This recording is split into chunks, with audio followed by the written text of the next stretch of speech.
on Saturday, April the 6th at 2 p.m. Eastern Standard Time at the Madonna Cemetery, Fort Lee, New Jersey. Celtic fans, Celtic club officials and members of the Shaw family will gather to pay their respects at the final resting place of Charlie Shaw, legendary Celtic goalkeeper and captain. His grave will be blessed by Monsignor Peter Smith, Vatican Attaché to the United Nations and formerly parish priest of St Mary's, Carlton. Charlie would move to America in 1925, but he was by no means the first Celt to travel across the water, and by no means the last. Other Celts to have played in America were Willie McStay, Willie Crilly. Andy McAtee joined Charlie for a short-lived spell at New Bedford Whalers. Roy Milne, Joe Haverty, and in later years Bobby Lennox at Houston Hurricanes and Jimmy Johnson at San Jose Earthquakes. Many other Celts plied their trade on the other side of the Atlantic, but the trail was blazed as early as 1888. On the 28th of May 1888, the newly formed Celtic played their first match, a 5-2 victory over Rangers, now that you ask. Much has been written about the members of that team over the years, but there was always a mystery about H. Gorovin of Govan Whitefield. Who was he? In 2008, a thread appeared on Kerrydale Street, the Celtic Forum, about the identity of H. Gorovin. It started, "Hi, does anybody know anything about H. Gorovin, who played in the very first game of Celtic football? There seems to be information on members of the team, but nothing on Mr. Gorovin.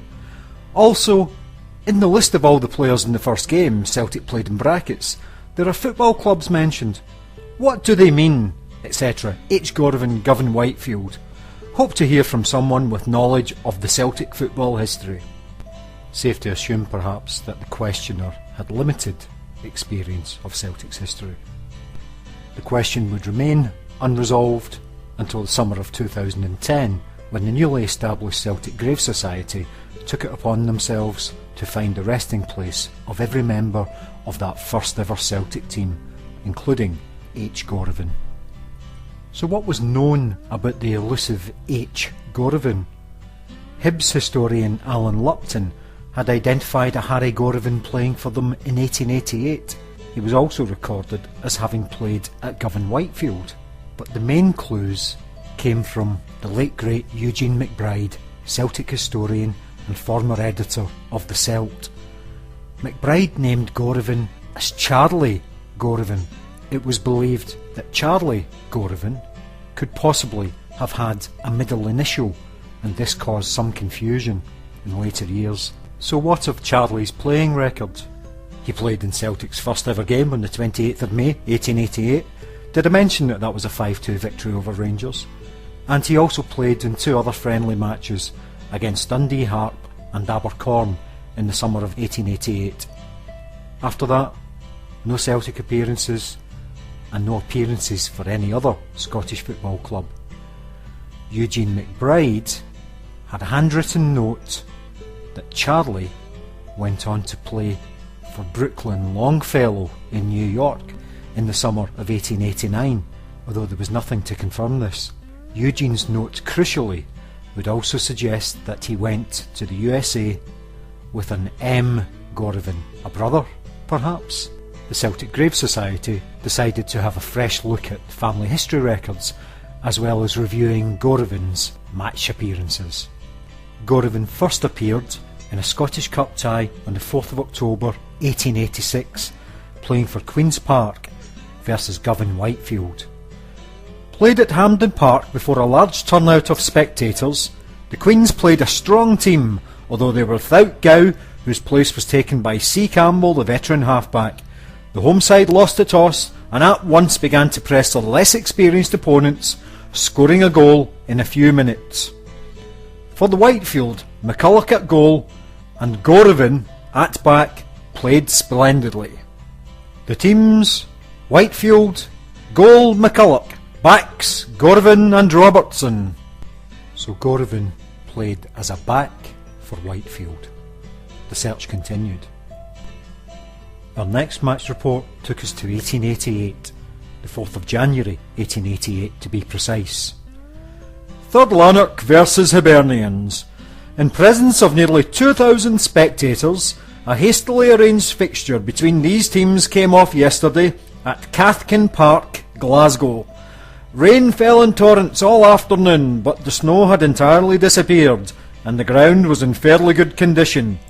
The visitors had a new centre in Gorovin of the Whitefield, while the home team had last year's centre. So Gorovin of Govan Whitefield was now playing for Hibs, with whom Celtic had a relationship in 1888. So Gorovin had not only signed for Hibs, he'd moved position. Their next match versus Dumbarton, 8th of January 1888. Team Hibernian. Goal Tobin. T. Dunbar and McKeown, backs. Gallagher, McGinn and McLaren, half-backs. Smith, Groves, Naughton, Coleman and Gorovin, forwards. Gorovin then had surely moved to Celtic directly from Hibs and not from Govan Whitefield. But if he was playing at Govan Whitefield in the mid-1880s, would there be a clue in the family history records? In Govan, of all places.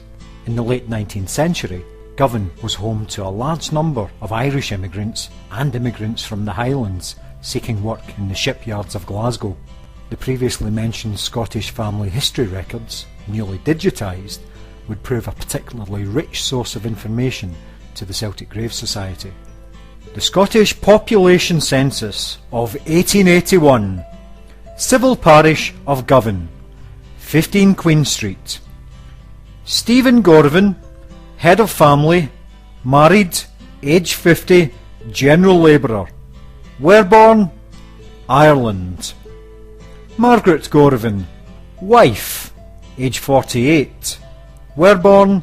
Ireland. James Gorovin, son, general labourer, aged 25.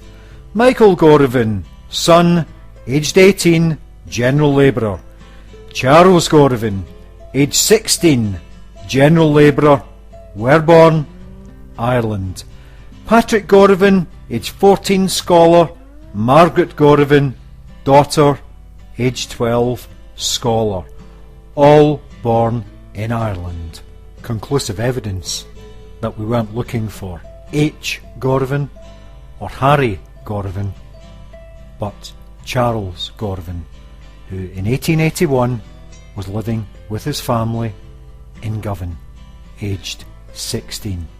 This Charles Gorovin would go on to play for Celtic. Further investigation would show that Charlie was born in 1864 in Sligo, the son of Stephen Gorovin and Margaret Gorovin, née Irvin.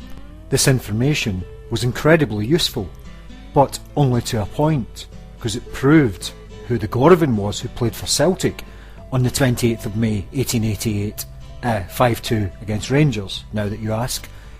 But we didn't know where he went to after that. Where was Charlie, and where was his final resting place? If the answer wasn't in Scotland, could it be overseas, as Eugene McBride suggested? The passenger log of the Phoenicia, the 8th of October 1888. Name Stephen Gorovin. Birth year 1842. Nationality Irish. Point of departure Glasgow. Name Charles Gorovin. Birth year 1864. Nationality Irish. Port of departure Glasgow. Destination New York. So 5 months after his Celtic debut and after 3 appearances, Charlie Gorovin and his family sought a new life in America.